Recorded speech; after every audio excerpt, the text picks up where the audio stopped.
Saludos queridos espectadores, en el video de hoy hablaremos sobre una especie de animal, o bueno, la especie equina dentro del universo de Overlord. Una especie que ha sido domesticada por diferentes razas, aunque siempre se ha dado preferencia porque, bueno, la raza humana lo ha decidido, adoptar como su sistema de transporte preferido.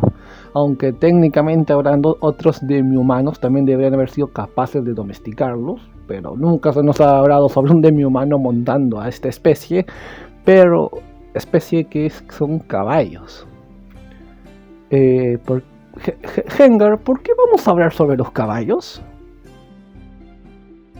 En realidad es simple, hacemos este video porque Avendano Andrade Radio 9598 te lo sugirió en un comentario de tu comunidad en YouTube.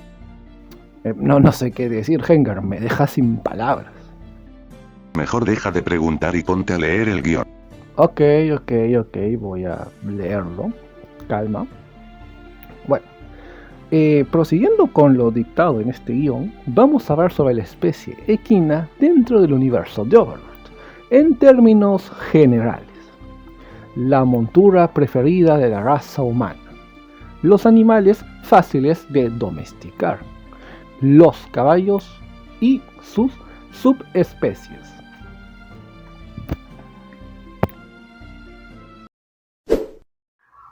Spoilers, alerta de spoilers. Si no están familiarizados con la serie de Overlord o sus diferentes versiones multimedia, recomiendo no seguir con el video, ya que posee spoilers, incluso para los que ya vieron el anime. Descripción. Antes de pasar con las subespecies de caballo, demos un par de datos generales y curiosos respecto a lo que viene siendo un caballo como tal, o los datos generales. Los caballos son animales mamíferos de cuatro patas, que usualmente son utilizados como animales de carga para diferentes oficios, ya que la especie fue domesticada por, los humanos en su mayoría. Aunque como dije en introducción, me parece raro que solamente los humanos hayan sido capaces de domesticarlos. Entre las diferentes labores que se puede llegar a entrenar a los caballos se encuentra, por ejemplo, el simple y mero hecho de utilizarlos como animales de carga. Véase, por ejemplo, el caso del caballo de Nyfiria, el caballo de Engri, que son animales de carga, que son animales que cargan carrozas, carretas. También pueden ser utilizados para fines bélicos, como animales de guerra. Estos caballos entrenados para el combate, por decirlo de alguna forma, se les denominan caballos de guerra, o war horses, en inglés. Estos caballos de guerra son, valga la redundancia, utilizados en guerras o en conflictos directos con diferentes adversarios, ya se hace, por ejemplo, en el uso de la infantería o como el uso de monturas para los caballeros. Hay varios ejemplos de esto y el más notorio y donde se nos da más información respecto a este tipo de caballo es en el volumen 9, el Magicaster de la Destrucción o el Hechicero de la Destrucción, donde después de que el príncipe bárbaro intente atacar a lo que viene siendo el ejército Goblin recién invocado, se nos da un pequeño dato respecto a los caballitos de guerra, ya que se nos menciona que normalmente un caballo sentiría miedo al ver las explosiones, las bolas mágicas que eran lanzados por los duendes hechiceros del ejército Goblin. Normalmente debería ser así, pero los caballos de guerra, al ser entrenados para conflictos bélicos, poseen una mentalidad un poco más serena ante la muerte, por decirlo de alguna forma, haciendo que estos caballos no se asusten al ver las explosiones que se encontraban en sus inmediaciones, o mejor dicho, no tenían miedo a ver cómo algo explotaba delante suyo, por decirlo de alguna forma. Y con esto terminaríamos los tipos de caballo que podríamos decir se pueden domesticar para ciertos oficios. Hasta el momento no se ha presentado otro caballo haciendo otro oficio, no se nos ha presentado un caballo Magicaster ni nada parecido, por lo que solamente tenemos a los caballos de carga y a los caballos de guerra. Ahora pasemos con las subespecies de caballo, que es el auge importante de este video. Subespecies de caballo. Ahora viene lo importante, el meollo del asunto, lo chungo, lo interesante. Las diferentes subespecies de los caballos. Bueno, empezaremos por la más conocida y la subespecie que dio pie a la creación de este video. Y como mencionó mi estimado Hengar en la introducción, que a todo esto, Hengar, ¿por qué puedes hablar a través de Loquendo? Sinceramente no sé. ¿En serio? ¿Acaso YouTube ya nos permite monetizar y contratamos un editor? Aún nos falta un año de vídeos para eso. ¿No? Ay, verdad, el trato que tuve con Lagiat. Bueno, ignorando el hecho de que Hengar ahora puede hablar por Loquendo, continuaremos con la subespecie más conocida, los Sleimpnir o Sleipnir. Por lo visto tiene dos formas de decir a esta especie, pero bueno. Los Sleipnir son una especie de caballo especial. No parece mucha especialidad en esta imagen de referencia, pero quiero que noten sus extremidades, o bueno, sus patas. Como podrán apreciar, los Sleipnir poseen un par extra de patas que usualmente no deberían poseer los caballos. Aunque ahora que me doy cuenta, creo que solamente poseen 6. Bueno, este es un mal ejemplo. Lo siento, querida audiencia, pero este es un mal ejemplo que utilicé, pero era el único que había. Pero se supone de que los Sleipnir no poseen solo 6 patas, sino poseen 8 patas, o sea, poseen 4 pares de patas. Esta no es su única diferencia con la especie de los caballos en general, sino que los Sleipnir también son más grandes, más fuertes y en cierta manera más agresivos que los caballos normales. Dense una idea, su fuerza es tan grande que con una sola patada pueden llegar a matar instantáneamente a un humano con armadura, así que dense esa idea. Son muy complicados de domesticar y, haciendo un ejemplo, para que un caballo sea domesticado, más o menos tendría que pasar entre 1 o 2 años, más o menos. Este es un ejemplo, no son datos oficiales. Pero para que un Sleipnir pueda ser domesticado, tendría que pasar entre 1 a 5 años, o tal vez más. Dense esa idea. Sin mencionar que a diferencia de los caballos, los cuales tienen un precio moderado, ya que incluso simples aldeanos como campesinos son capaces de adquirirlos, los Sleipnir son mucho más costosos, llegando a tal punto que ni siquiera los nobles del Imperio de Baharut pueden llegar a siquiera poseer uno solo. Si un noble llegase a poseer un espécimen de Sleipnir, sería extremadamente complicado, y estamos hablando de los nobles, son gente que tiene dinero dentro del nuevo mundo. Para que se den una pequeña idea. Pero seguramente se estarán preguntando, pero Briareus, pero si esta especie es tan extremadamente rara de domesticar y son muy agresivos, ¿por qué en la imagen se ve que están jalando un carruaje? Bueno, esto es muy simple. Están jalando un carruaje porque, para empezar, ese carruaje es el carruaje personal del emperador Girnik Farlord el Nix, el emperador del Imperio de Baharut.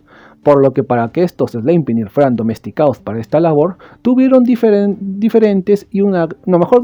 una amplia gama de mano de obra como recursos para que fueran domesticados. Así que dense esa idea. Y bueno, un pequeño dato mitológico respecto a esta subespecie es que, y seguramente para algunos les parecerá un poco obvio, pero el nombre de Sleipnir, como se le denomina a esta especie, también es el nombre que posee una especie de semidios o animal mitológico de la mitología nórdica. En específico, el caballo personal que monta Odín, el padre del todo, dentro de la misma mitología ya mencionada. Que bueno, también se supone de que el Sleipnir dentro de la mitología es el hijo de Loki, por lo que en teoría es un semidios, aunque no está catalogado como semidios. Con esto terminaríamos a la subespecie que dio pie a la creación del video. Ahora pasaremos con el resto de subespecies, los cuales no son tan conocidas que digamos. Los caballos zombie. Así es. Bueno, aquí en la imagen que usualmente utilizo para ejemplificar, he puesto un caballito del Minecraft. Pero se supone que dentro del universo de Overlord existe un no muerto, o mejor dicho, un no muerto zombie de los caballos. No hay una imagen oficial por obvias razones, pero en teoría existen. ¿Pero por qué digo en teoría? Digo en teoría porque hasta el momento nunca se nos ha presentado de manera oficial a un caballo zombie. Solamente se nos puede llegar a intuir. ¿Pero por qué se nos puede llegar a intuir? Bueno, esto nace con la siguiente subespecie de caballo no muerto: los caballos esqueleto. De estos sí poseemos una imagen oficial, que nace a raíz del anime. Y bueno, ahora daré a explicar por qué digo que existen, pero no existen de manera canon los caballos zombies. Es que solamente se nos ha presentado de manera oficial a los caballos esqueleto, pero para que exista un esqueleto, anteriormente tuvo que existir un zombie. Así que si existe un caballo esqueleto, debe haber existido un caballo zombie, aunque en ningún momento en la novela se ha mencionado eso. Por lo que bueno, ahí está la pequeña explicación. Pasando con el esqueleto, los caballos esqueleto, valga la redundancia, son no muertos, o mejor dicho, es el cadáver reanimado de un caballo. Poseen las ventajas de cualquier no muerto, o sea, no poseen la necesidad de comer, ni dormir, ni la necesidad de sufrir desgaste desgaste físico, o sea, nunca podrán cansarse. Aunque poseen la desventaja de, ser físicamente inferiores a un caballo normal, ya que, son puro hueso, no poseen carne, por lo que su resistencia ante los ataques físicos es mínima. Un dato curioso respecto a estos esqueletos es que poseen un aura de color azul. Es extraño que posean un aura de color azul, ya que se nos menciona que estos caballos esqueletos son de nivel bajo, son inferior al nivel 5, pero la poseen. Yo personalmente pienso, y esto ya son datos totalmente inventados por parte de su servidor, de que los caballos esqueleto son la previa a los devoradores de alma. Digo esto porque los devoradores de alma son caballos no muertos, mejor dicho, son caballos esqueléticos de alto nivel, de nivel 35-40 más o menos, los cuales poseen características más prominentes, como por ejemplo poseen cuernos y poseen una aura dorada. Ojo, poseen una aura dorada. ¿Y qué pasa con los caballos esqueleto? Poseen una aura de color azul. Yo me imagino que primero son caballos esqueleto y luego evolucionan a los devoradores de alma.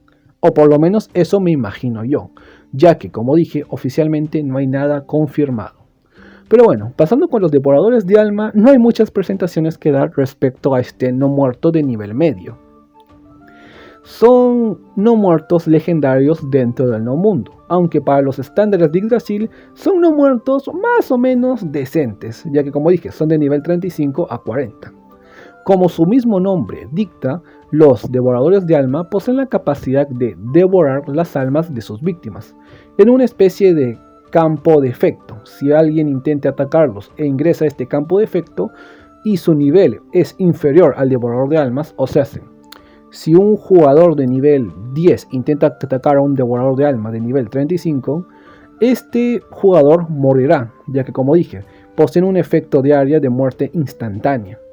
Y al matar al jugador, el devorador de alma aumentará ligeramente sus stats, ya que logró consumir el alma del jugador, entre comillas.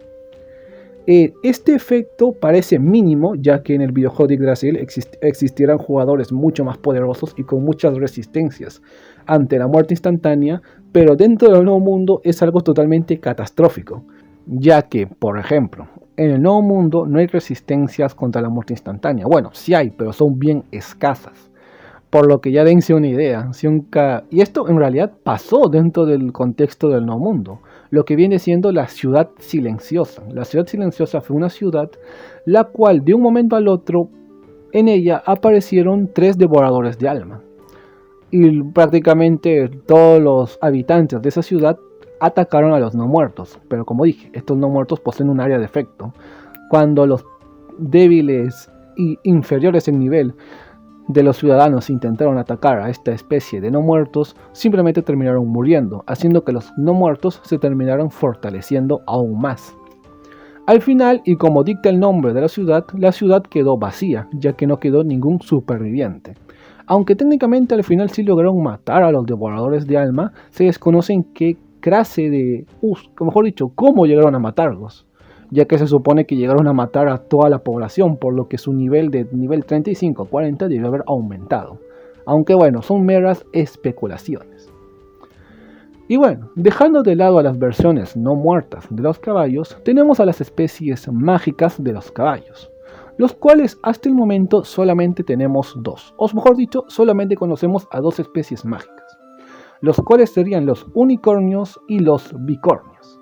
En el caso de los unicornios tenemos esta ilustración que, si no me equivoco, sale del manga spin-off de Overlord o Undead, un manga versión cómica de la franquicia. Pero bueno, los unicornios son caballos mágicos que poseen un solo cuerno en su frente.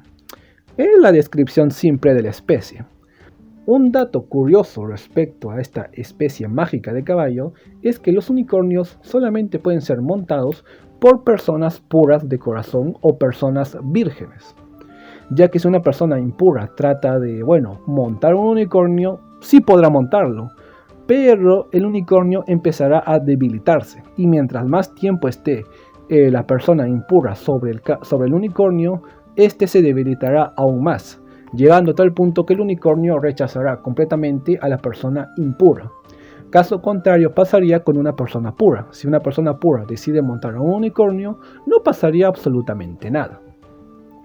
Y bueno, los bicornios son todo lo contrario a los unicornios, como podemos ver en esta ilustración del anime, o captura de pantalla del anime.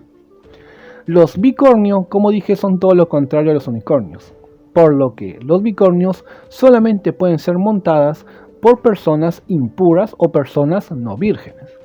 Si una persona pura intenta montar a un bicornio, el bicornio empezará a perder su fuerza física. Una cosa que se difiere tanto de los bicornios como de los unicornios es que se tiene más información respecto a los bicornios, ya que uno de ellos, o mejor dicho, un integrante de esta especie es una de las invocaciones personales de nuestra querida administradora de los guardianes de piso, nuestra querida Albedo-sama. Albedo es capaz de invocar a un bicornio, y cuando lo invocó en la novela ligera se nos dio un par de informaciones respecto a esta especie, ya que, por ejemplo, se sabe que al igual existen caballos de guerra, existen bicornios y bicornios de guerra, como a su vez existe una clase especial de bicornio, titulado como Señor Bicornio de la Guerra o Lord War Bicornio, algo así, más o menos. Y es algo curioso que existan diferentes variantes de bicornio, debido al hecho de que si existe un War Bicornio, un War Bicorn, debería existir un War Unicorn o un unicornio de guerra, como también un unicornio señor de la guerra o un Lord War Unicorn. Dato curioso, nunca se nos ha referido a estas especies como tal dentro de la novela ligera, pero si lo poseen los bicornios, inevitablemente también deben poseer estas clases los unicornios, aunque como dije, son meras especulaciones. Y bueno, ya para terminar con las subespecies, tenemos el caso de los hipogrifos, los cuales son una mezcla entre un caballo y un grifo. Como dato curioso, y como podrán apreciar en la ilustración, los hipogrifos poseen la parte delantera de su descendencia grifo, pero poseen la parte trasera de un caballo. Una mezcla un poco curiosa. Como último dato curioso, ya para terminar con esta sección, los hipogrifos son utilizados como monturas aéreas por parte de una división del ejército del Imperio de Bahamut. Curiosidades. Las curiosidades que todo el mundo espera y ama. Todas las especies de caballo presentadas a lo largo del video poseen la cualidad de ser, ser categorizados como una especie de invocaciones por parte de los jugadores de Yggdrasil, ya que estos poseen hechizos, habilidades, objetos que les permiten invocar, ya sea por ejemplo un hechizo para invocar a un caballo, como el caso de Albedo con su bicornio. A su vez, y al pertenecer a todas estas subespecies, tanto de Yggdrasil como en el Nuevo Mundo, también pueden ser domesticados de forma natural, como ya vimos con los caballos de guerra, el intento de domesticación con los Sleipnir, y también incluso las versiones no muertas, ya que por ejemplo en el volumen extra La princesa vampiro del país perdido se nos presentó a un Night Lich que poseía una montura el cual consistía en un devorador de almas, Así que dense una idea, incluso los devoradores de alma pueden llegar a ser domesticados por no muertos. Aunque claro, más podría ser una invocación que una montura como tal. Pero bueno, también puede ser el caso que haya sido una domesticación natural. Pero bueno. Hasta el momento, el Imperio de Bahrut es la nación humana que se ha mostrado, o mejor dicho, el Imperio de Bahrut es hasta el momento la única nación humana que ha mostrado poseer una mayor amplia gama de domesticación de la especie en general, ya que por ejemplo, poseen caballos de guerra, están intentando domesticar a los Slenginir, y también poseen a los hipogrifos. Poseen domesticado a 3 variantes de la especie equina, a diferencia de por ejemplo el reino de Restis, los cuales solamente se sabe que poseen a los caballos normales. En la novela web existen 2 versiones extra, o mejor dicho, 2 subespecies extra de la especie equina, los cuales corresponden a los golems caballo o horse golems, como a los white sleipnir o sleipnir blanco. Sleipnir blanco. En el caso del caballo golem, técnicamente hablando, es un golem en forma de caballo. Y con los Sleipnir blanco, son como su mismo nombre lo dicta. Son Sleipnir, los cuales poseen una tonalidad blanquiza o una tonalidad blanca en su pelaje. En teoría deberían de existir dentro de la novela ligera, pero en la novela ligera nunca se nos ha dado un indicio de su existencia. Vaya. ¡Ay, Dios santo! ¿Quién diría que una especie tan secundaria, no es que ni siquiera secundaria, una especie tan terciaria fuera tan interesante? Literalmente, solo aparecen en el fondo, son mencionados un par de ocasiones, tienen descripciones leves, pero aún así tienen suficiente información para volverlos muy interesante. Agradezco mucho a Avendano Andrade Darlo 9598, no sé si lo pronuncié mal, disculpa si lo pronuncié mal, por haberme sugerido hacer este video. Al final sí me sacó mucho interés. Digo, desconocía mucho el tema de los bicornios, sí, sus diferentes variantes, ya que bueno, que yo me acordaba solo existía bicornio, caballo y Slangir, nada más. No sabía que existían muchos más. Ay, claro, los devoradores de alma, que muchas veces a mí también se me olvidaba que eran caballos no muertos, ya que bueno, sus cabecitas las hacían parecer mucho como si fueran otras cosas. En cualquier caso, muchas gracias a ustedes, queridos espectadores, por haberse quedado hasta el final del video escuchando mis desvarios. No olviden que si quieren apoyarme, no olviden en dejar un like como una suscribida en este video. En cualquier caso, yo me despido. Bye.